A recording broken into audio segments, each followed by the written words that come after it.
መሐመድ ሳላ ሊቨርፑልን መልቀቁ እንደማይቀር እየተነገረ ይገኛል። ቪኒሺየስ ጁኒየርና ሪያል ማድሪድም ሊለያዩ ይችላሉ። ማንቸስተር ዩናይትድና ቪክተር ኦስሜን እንዲሁም ደግሞ ባርሴሎናና ቨርጂል ቫን ዳይክን የተመለከቱ ጉዳዮችን ይዘናል። ከዛ ባለፈ ብራዚል አሰልጣኟን ማሰናበቷን ይፋ አድርጋለች። የቼልሲ ዋናው ቡድን በታዳጊ ቡድኑ መሸነፉ ብዙዎችን እያነጋገረ ይገኛል። እነዚህና ሌሎች ጉዳዮችን ወደ እናንተ እያደራረስን ቆይታ የምናደርግ ይሆናል።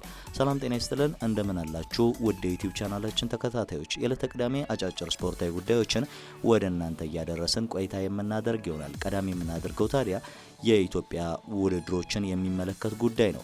የኢትዮጵያ ዋንጫ የሩብ ፍጻሜ ጨዋታዎች ዛሬና ነገ የሚደረጉ ይሆናል። በዚህም መሰረት ዛሬ ባህር ዳር ከተማ ከሸገር ከተማ ጨዋታቸውን ልክ 7 ሰዓት ሲል የሚያደርጉ ይሆናል። ሸገር ከተማዎች ወደ ኢትዮጵያ ፕሪሚየር ሊግ መምጣታቸውን ያረጋገጡ የመጀመሪያው ክለብ መሆናቸውን አረጋግጠዋል። ዛሬ ደግሞ ከባህር ዳር ጋር በኢትዮጵያ ዋንጫ ጨዋታ ግማሽ ፍጻሜውን ለመቀላቀል ጨዋታቸውን የሚያደርጉ ይሆናል።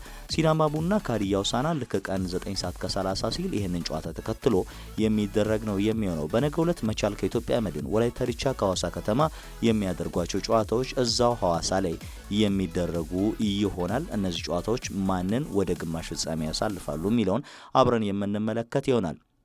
በዛሬው ዕለት በአውሮፓ የሚደረጉ መርሃ ግብሮች አሉ። ታላላቅ የሚባሉ መርሃ ግብሮች በስፔንና በጣሊያን ነው የሚደረጉት። በእንግሊዝ በዚህ ሳምንት የሚደረጉት መርሃ ግብሮች ሙሉ ለሙሉ የኤፍኤ ካፕ እንደሆኑ ይታወቃል። እነዚህን መርሃ ግብሮች ልጠቁማችሁና ወደ ሌሎች ጉዳዮቻችን የምናመራ ይሆናል። በዚህም መሰረት ዛሬ በእንግሊዝ ኤፍኤ ካፕ ፉላም ከክሪስታል ፓላስ ቀን 9 ሰዓት ከሩብ ሲል ጨዋታቸውን የሚያደርጉ ይሆናል። ምሽት 2 ሰዓት ከሩብ ሲል ደግሞ ብራይተን ሆቭ አልቢዮን ከኖቲንጋም ፎረስት ጋር የሚያደርጉት ጨዋታ ተጠባቂ መርሃ ግብር ነው የሚሆነው።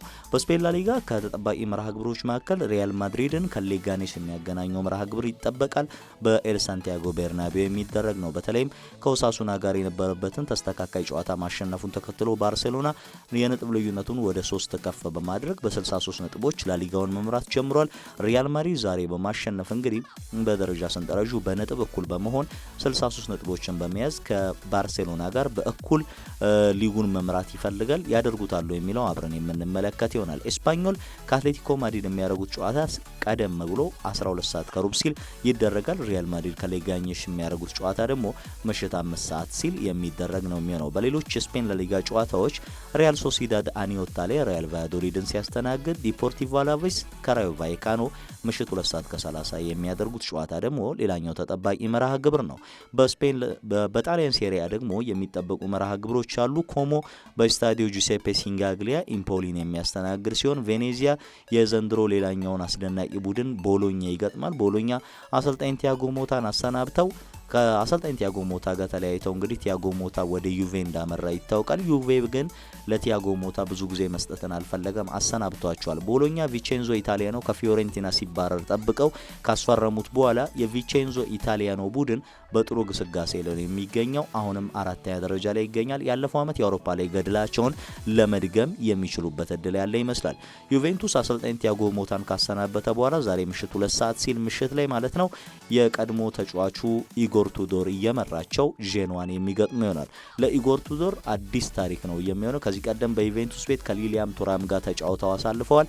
ዛሬ ደግሞ የሊሊያም ቱራም ልጅ የሆነውን ኬፍረም ቱራምን እያሰለጠነ በቱሪን የምንመለከተው ይሆናል። በአውሮፓ ውድድር ላይ ለመሳተፍ ትግል እያደረጉ የሚገኙት የክላውዲዮ ራኒሪ ልጆች ሮማዎች ሌቼን የሚገጥሙበት ጨዋታ ሌላኛው ተጠባቂ መርሃ ግብር ይሆናል። በዛሬው ዕለት የሚጠበቁት መርሃ ግብሮች እንግዲህ እነዚህን ይመስላሉ። በፍሬንች ሊግ 1 ሴን ኢቲየን ከፓሪስ ሴን ጀርማ፣ ስታድ ሬምስ ከኦሎምፒክ ዴ ማርሴ፣ ሞናኮ ከኒስ የሚያደርጓቸው ጨዋታዎች የዛሬ ተጠባቂ መርሃ ግብሮች ሆነው የምንመለከታቸው ይሆናል። ብራዚልንና አሰልጣኝ ዶሪቫል ጁኒየርን እንመልከት። ብራዚል እንግዲህ ከ4-1 የአርጀንቲና ሽንፈቷ በኋላ አሰልጣኝ ዶሪቫል ጁኒየርን ማሰናበቷን ትላንት አመሻሿን ይፋ አድርጋለች። በደቡብ አሜሪካ ሀገራት የዓለም ዋንጫ የማጣሪያ ጨዋታ ላይ እንግዲህ ከ14 ጨዋታዎች በኋላ 5 ጨዋታዎች ተሸንፋ ብራዚል 4ኛ ደረጃ ላይ ትገኛለች። በእርግጥ በ2026 የዓለም ዋንጫ ላይ ለመሳተፍ በሚያስችላት ደረጃ ላይ ነው የምትገኘው። ስጋት ላይ ነች ተብሎ አይታመንም። ነገር ግን የ62 ዓመቱን አሰልጣኝ አሰናብተዋቸዋል። የ62 ዓመቱ አሰልጣኝ አሰልጣኝ በ2022 ፍላሚንጎን ለኮፓ ሊበርታዶሬስ ስኬት መምራታቸው የሚዘነጋለም። የመጀመሪያ ጨዋታቸውን በጥር 2024 ብራዚልን ከያዙ በኋላ ማለት ነው ዌምብሌይ ላይ ከእንግሊዝ ጋር ጨዋታቸውን አድርገው 1-0 በሆነ ውጤት ማሸነፋቸው የሚዘነጋ አይደለም። ኤንድሪክ ነበር ግቡን ያኔ ማስቆጠር እየቻለው፣ በወዳጅነት ጨዋታ የተቆጠረ ግብ ነበር ያኔ።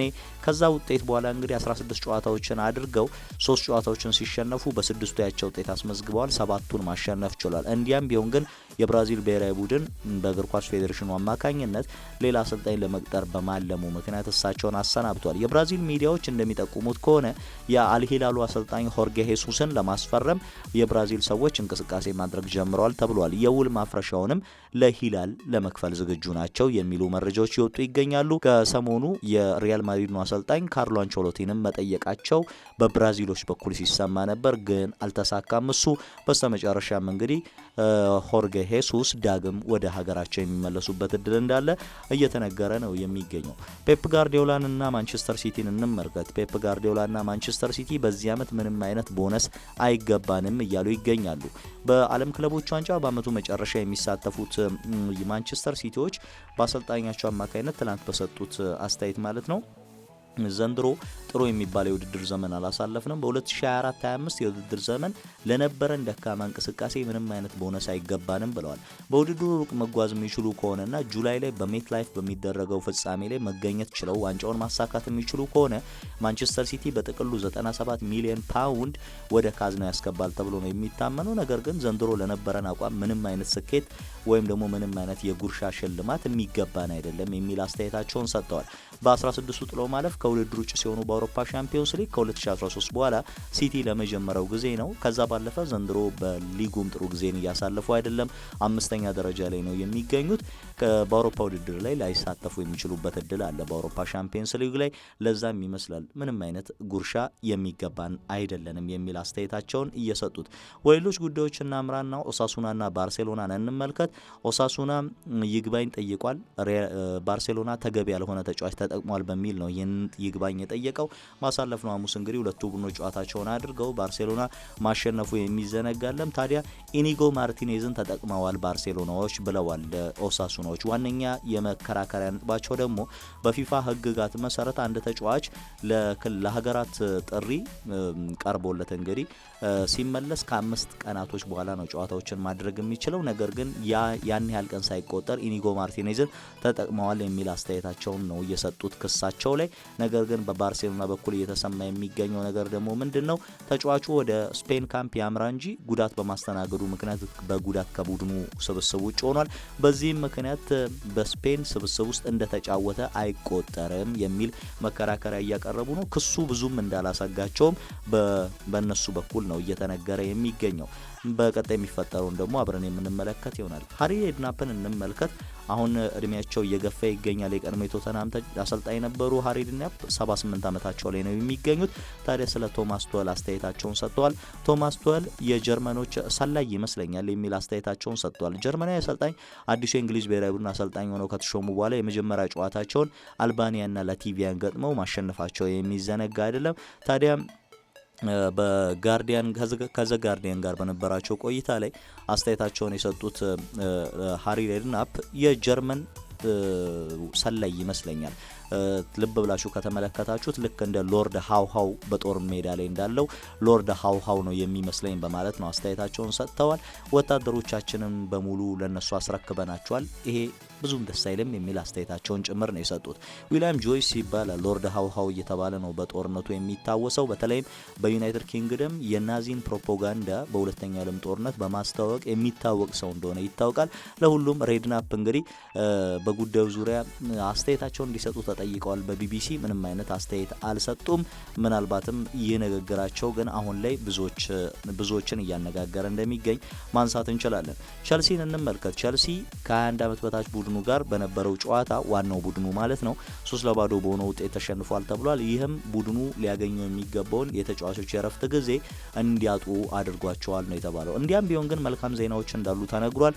ቸልሲ ቤት ላይ አዳዲስ የጉዳት ዜናዎች ከመሰማት ይልቅ በጉዳት ከቡድኑ ርቀው የነበሩ ልጆች እየተመለሱ ነው ተብሏል። በዚህም መሰረት ቸልሲ ኮል ፓልመርና ኖኒ ማዱዊኬን ወደ ልምምድ መመለሳቸውን ይፋ አድርጓል። ከዛ ባለፈ ኒኮላስ ጃክሰንም ወደ ቡድኑ መመለሱ ነው ይፋ የተደረገው። በተለይ የፓልመርና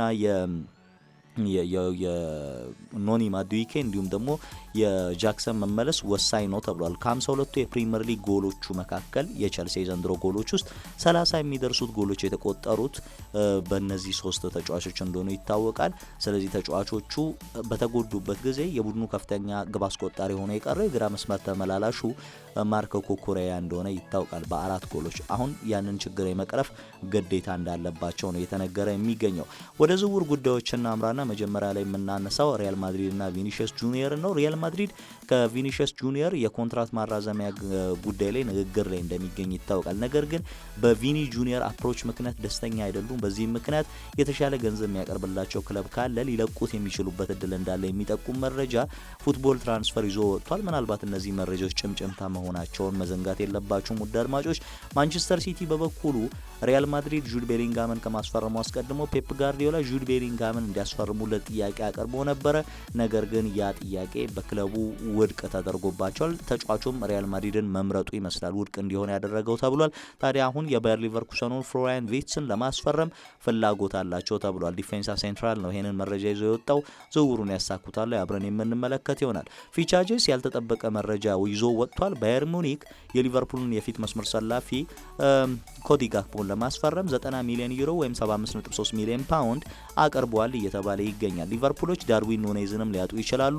ነገር ግን በትንሹ 62.8 ሚሊዮን ፓውንድ ወይም ደግሞ 75 ሚሊዮን ዩሮ የሚከፍላቸው ክለብ ይፈልጋሉ ተብሏል። አሌክሳንደር አይዛክን ለማስፈረም የሚፈልጉት ሊቨርፑሎች አይዛክን ከኒካስል የሚያስፈርሙ ከሆነ ኒካስል በምትኩ ኑኔዝን ከሊቨርፑል መውሰድ ይፈልጋል የተባለ ይገኛል።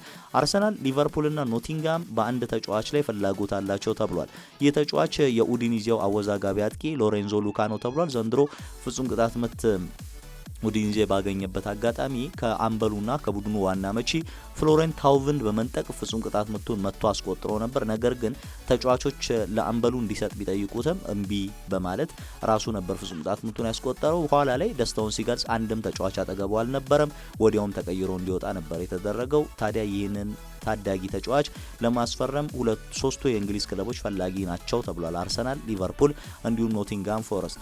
ማንቸስተር ሲቲ አንድ ተጫዋችን በውሰት ለመላክ ፍላጎት አለው ተብሏል። ይህ ተጫዋች ትንሹ ሰይጣን እየተባለ የሚጠራው ክላውዲዮ ኤቺቬሪ ነው ተብሏል። ወይም እነሱ ትንሹ ሊዮኔል ሜሲም እያሉት ይገኛሉ።